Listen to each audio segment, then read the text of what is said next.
I disappeared from my family for 15 years, not because I wanted to, but because they decided I no longer deserved to exist. When I was 19, my life unraveled almost overnight. Someone stole my identity in another state, and somehow it triggered a nationwide suspension of my driver's license. I had no idea until the damage was already done. I spent months trying to untangle the mess while barely surviving. My full-time job was on the verge of shutting down, so I picked up freelance work just to keep a roof over my head. I still had traffic tickets I needed to pay, but every dollar went toward rent and food. I kept telling myself I just needed one more paycheck to catch up. That paycheck never came. Eventually I was arrested over the unpaid tickets and spent 2 weeks in jail. It was humiliating, but after everything was sorted out, the legal mess finally started clearing. I thought my family would at least hear me out. Instead, they erased me. To them, I had embarrassed the family, and that was all that mattered. They cut me off completely. No calls, no visits, no second chances. I lost every relationship I had ever known. The only thing I still owned was my tiny apartment because I somehow scraped together enough money to keep paying rent. 6 months later, I finally fixed the license issue. A year after that, I changed my last name, my phone number, my email, and locked down every piece of my online life. If anyone wanted to find me, they'd have to work for it. And I worked even harder.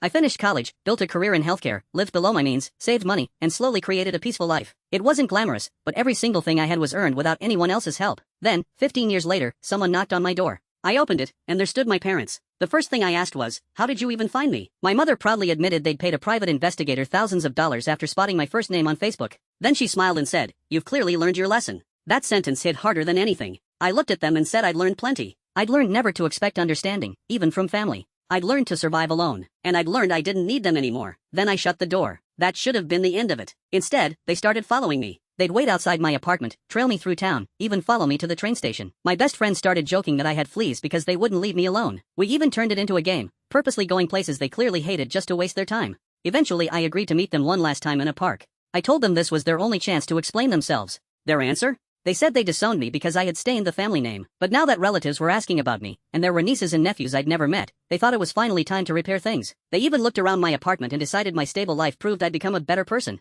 I couldn't listen anymore. I told them every success I'd had came without them. I reminded them that they had chosen to throw me away over 2 weeks in jail while I was fighting circumstances largely outside my control. I said they should tell the rest of the family the truth instead of pretending I simply disappeared. Then I warned them that if they kept showing up or following me, I'd speak to a lawyer and involve the police. A few days later, my cousin Jean came over with pizza, cheesecake, and wine. She hugged me before I even said a word. Then she revealed something that changed everything. She told me my parents had lied for years. The family name they were so obsessed with wasn't even my father's legacy. It came from my mother's side, and my grandparents would never have abandoned me. She reminded me that I hadn't hurt anyone, I was trapped in an impossible situation and simply ran out of time. Hearing that didn't make me want my parents back. It only confirmed I made the right choice. Sometimes the hardest lesson isn't learning how to survive without your family. It's realizing they were the ones who walked away first.